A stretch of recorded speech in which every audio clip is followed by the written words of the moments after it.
Sa amin pong pinakamamahal na tagapamahalang pangkalahatan, kapatid na Eduardo B. Manalo, kami po ay patuloy na nagpapasalamat ng marami sa ating Panginoong Diyos na patuloy pong dinidinig ang panalangin ng buong iglesia na kayo po ay namamalagig makapangyarihang nakapangunguna sa kabuuan ng iglesia, namamalagig maayos ang kalusugan.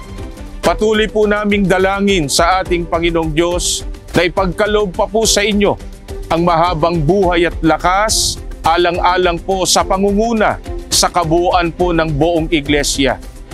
Sa inyo pong kaarawan, buong puso po kaming nangangako na kami po ay lubos na pasasakop at makikipagkaisa sa lahat po ng mga aktibidad na inyong inilulunsad sa buong iglesia. Gaya po ng inyong itinatagubilin, anuman po ang mangyari, ay magpapatuloy po kami sa masiglang mga paglilingkod upang tamuhin ang pagtatamo ng kaligtasan. Mula po sa aming mga ministro at mga manggagawa, tama po aming sambahayan, lahat ng mga may tungkulin at lahat ng mga kapatid, mula po sa distrito ng Rizal East, bumabati po sa inyo ng Happy Birthday po! We love you po!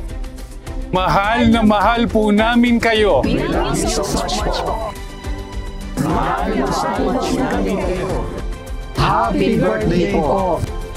Happy